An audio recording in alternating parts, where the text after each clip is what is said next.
Assalamualaikum warahmatullahi wabarakatuh dan salam sejahtera Saudara Fahmi dan Tuni Ching, Menteri dan Timbalan Menteri, Tan Sri Salim, FCMC,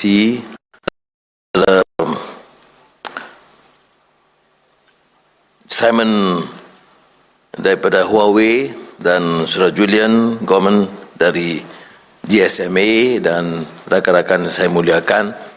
Bagi pihak kerajaan tentunya kita memulakan dengan menyatakan kesyukuran kepada Allah SWT dan juga penghargaan kepada Huawei dan GSMA kerana dapat menyelenggarakan ICT Summit yang sangat bermakna. Excellencies, ladies and gentlemen, the Malaysian government have taken a very bold decision to ensure that we get and benefit from the phenomenal change, advancement and development in the IT industry, and therefore we made this decision, a departure from a decision to ensure that we benefit from whatever technology that has been produced and surfaced, and the decision to have a single network, we made a very tough decision. And mind you, I'm not exaggerating when I say this, to allow for a fair competition so that we as a nation, the young nation, can benefit from the best of both worlds. Well, it is not an easy decision precisely because the conventional view in some parts of the world is that concerns about security, about capacity of new industries particularly that stems from China. But we in Malaysia, with this Madani philosophy and Madani economy, decided, and I believe rightly, that once we get the best from the West, we also should benefit the best from the East. We have made the decision years ago by the past administration to only work on a single network. But I think after extensive discussion, debates, and even people like me having to learn, explore deeply to the innovation, technology, and the superiority of all, we made the decision to allow for a dual network. And thus that is for more effective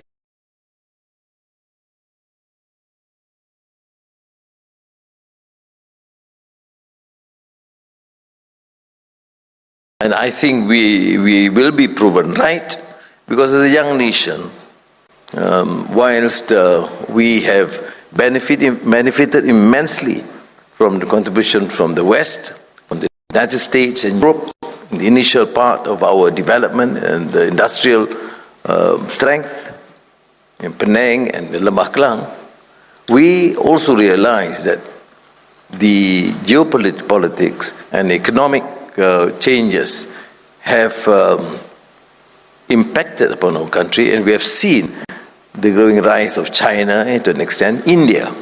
And we should, as a nation that is fiercely independent, be bold enough to make decisions what is best. I was in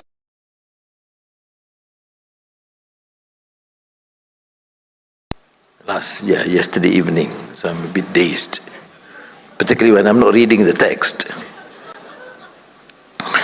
And Premier Lee Chiang was kind enough to host and had discussions, and I told him precisely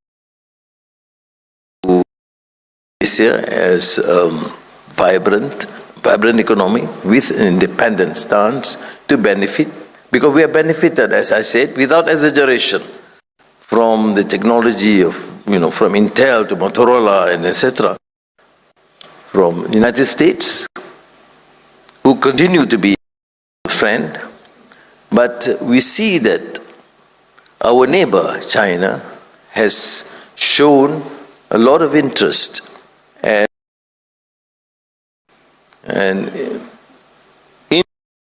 to make sure that neighbors prosper. And so, in the last few months, I've met and had lengthy discussions with Premier Li Qiang 3 times, and President Xi Jinping, who gave that wonderful vision, which has certainly attracted my attention, not only in terms of economic advancement, digital transformation. He talks about food security, elevating the standard of the poor, but we share something unique, because most leaders do not talk about values and civilization, except for the science of independence, be it in the what you consider the Pilgrim Fathers of the American independence movement, or some of the earlier initiators during the struggle against colonialism or imperialism. But in President Xi Jinping and myself, we talk about values and civilization, and which transcend just economic imperative or technology, but which focuses on issues of compassion and humanity, which is a deficit in our society. So what relevance has this to the ICT? Because we talk about inclusivity. We talk about digital divide. So this is not technology per se. This is technology with understanding of what is required to ensure that the nation mature and benefit its citizens. We are not in favor of a digital transformation that would continue this divide or gross inequality between the very rich and the poor, or development in the urban and the rural hinterland. So we talk about digital divide and inclusivity. That's why when I met the Huawei leaders in Nanning, that's when I was persuaded to attend this meeting anyway. They told me a few things. For example, technology, yes. Training is very critical. You see, Malaysians have the capacity, enormous capacity, and this is not new. From the 1990s, in my meeting with Bill Gates or Dell, have always said that it's spectacular, the resolve of young Malaysians, which does not include me, to study, to have that discipline that's required, and surface and become successful, competent professionals. That's why Intel, for example, decided to have its center, research center and training in Penang. Now, what we lack, therefore, is that small niche, that level of expertise that's required. And only through our collaboration with industries in the West and here, like what we have with Huawei, with a commitment to give that a niche gap that could allow us, the younger, to excel and have the that's required. Therefore, I must express my appreciation for undertaking this task. And when a Prime Minister gives that appreciation, which means Huawei is expected to do a bit more.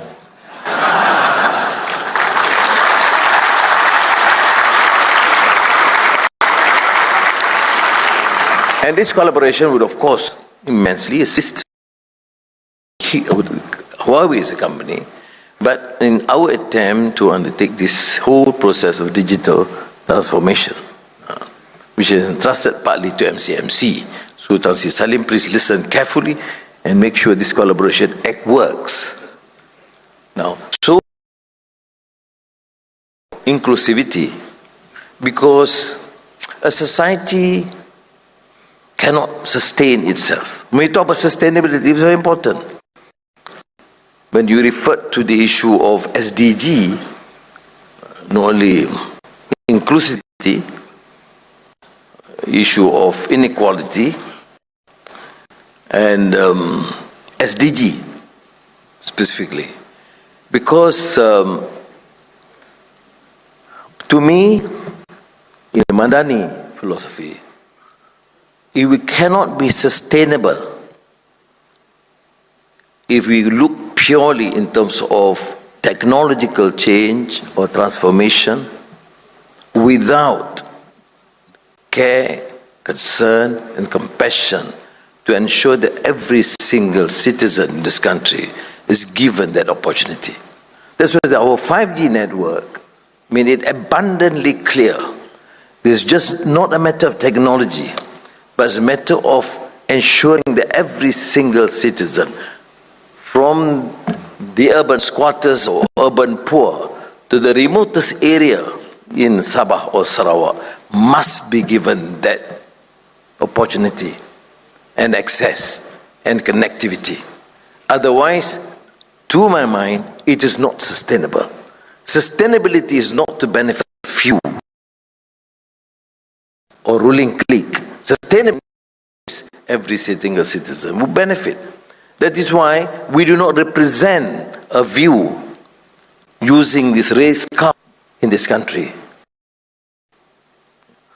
The country and the Constitution made abundantly clear that the Malays, the Bumiputras, will be protected. But it is also made clear that in order to succeed and for a country to mature, we must not use a race card, as one must make sure that every single Malay or Chinese or Indian or Sabahan or Sarawakian be given their due right to stay, live.